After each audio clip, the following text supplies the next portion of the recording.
For over 50 years, its ancient bricks and mortar have told stories drenched in agony and distress.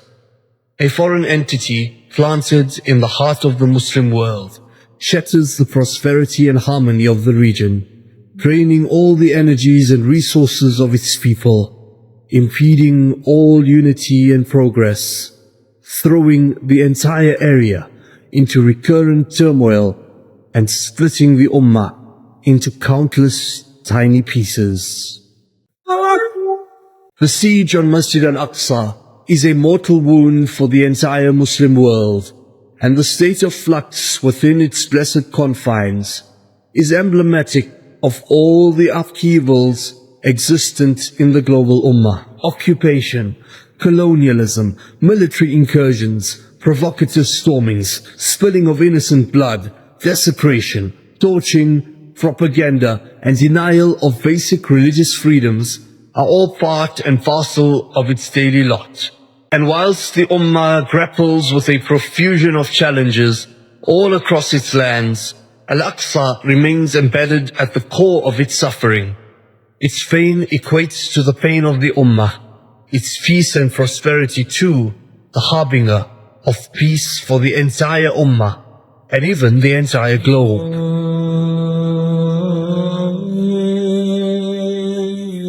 As darker clouds gather, ominous forces gain ascendancy, and the scheming grows ever more sinister.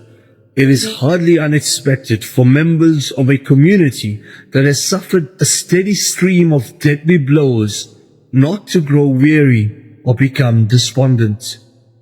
Yet the divine system, as reflected in the words of Allah and the records of history, will forever stand as a bulwark against losing hope. As the Almighty Himself has declared, certainly the help of Allah is forever near.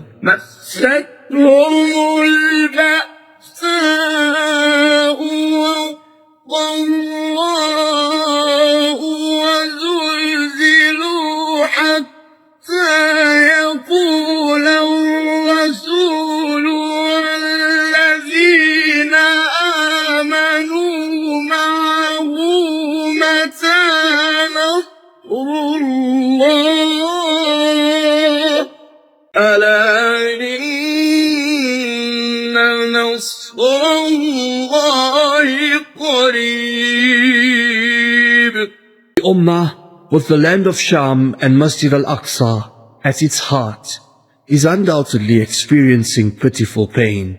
But it was here before.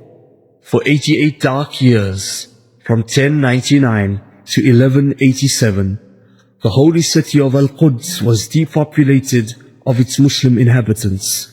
Masjid al-Aqsa was seized and desecrated, pure worship of Allah was banned, and the Ummah was incapacitated.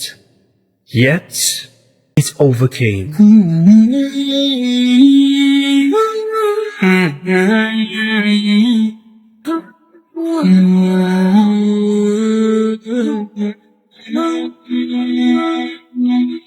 As Maulana Abu al-Hasan Ali al-Nadwi rahimahullah has penned, Allah has taken it upon Himself to raise beacons of light in every era, who will translate the teachings of Islam into practical life and infuse a new lifeblood into the veins of the Ummah. These friends of Allah were those who attacked innovations and deviations with the full weight of unshakable conviction and restored the true spirit of faith.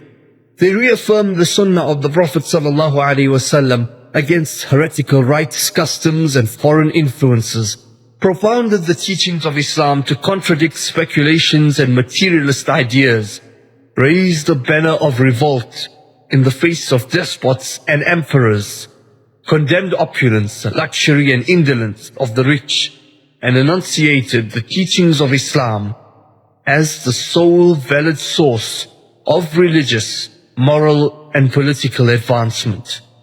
They provided a new driving force, a new life to the Muslims of their time. For the weighty burdens of the believers of his time, the man who stood up and shouldered that load was Salahuddin al-Ayyubis. I am not those men. I am Salahuddin. Salahuddin. His life's journey and the broader events of his era offer a crash course in Islamic revival and a testament to the divinely ordained capacity for this Ummah to regenerate its dormant vitality. Salahuddin Ayyubi rahimahullah is famously memorialized for his feat in liberating Masjid al-Aqsa and standing up to the Crusaders of his era. Yet, his story is much richer than a single military conquest and is far more instructive.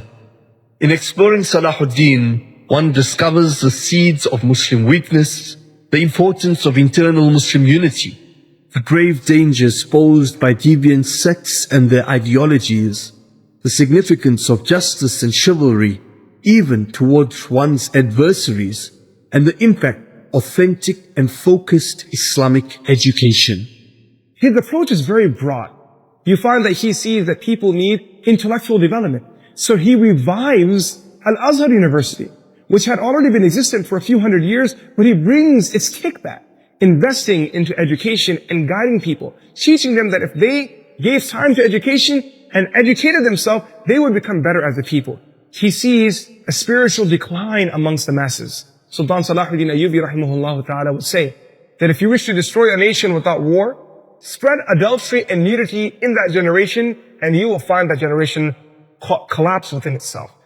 So there you see, he uplifts the morale of people, spiritually lifts them. Salahuddin was no doubt a gallant warrior, but he was also a spiritual sword. He cherished a fond love for all things sacred, honored the ulama, and made it a burning concern of his to unite the Ummah. He lived simply, sought no personal fame, and followed meticulously the paths of the earliest Muslim generations.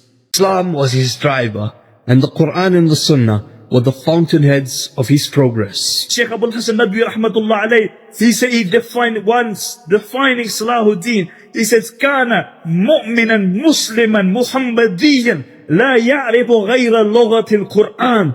He said Salahuddin was a Muslim, he was a Muhammadi, he was a mu'min. The only language that he understood was the language of the Quran.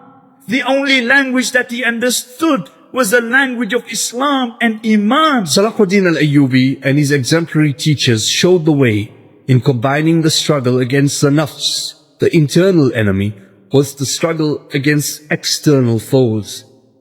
For any genuine scholar of historical lessons, it is important to heed the full ambit of his achievements and identify the real source of his greatness. Salahuddin wasn't just the liberator of Masjid al-Aqsa. He was the true protector of the Haramain. See, this is what we know about our history. And this is the unfortunate thing, that this is how much we know about these people. We take one aspect of Salahuddin and we think we know Salahuddin. This was a man which changed Egypt into Sunnism. This was a man who was a scholarly individual. He had memorized Shafi texts. This was a man who protected the Haramain. This is Salahuddin. This man was a man whose Iman who made him active for the sake of Allah subhanahu wa ta'ala. Who could imagine he had regular fiqh classes in his town where he stayed at? Fiqh classes. Tafsir, Hadith, Sirah, Salahuddin. The one who when we see him, we think he has a sword in his hand and he's swinging that sword. No! Salahuddin knew how to build a foundation, like the foundation that taught him knowledge, ibadah, aqidah, all that. The military thing is the easiest, wallahi al-azim. The military thing is the land, and it's the easiest.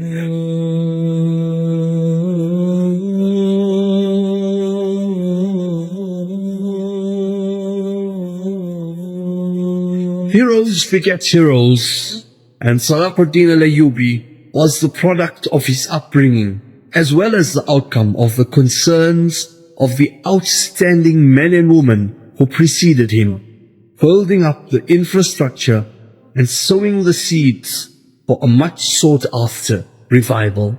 Coming up next on the spiritual sword, the life and times of Salahuddin Ayyubi, details of the unimaginable disaster that struck the core of the Muslim world in 1099 and the shockwaves it sent throughout the Ummah.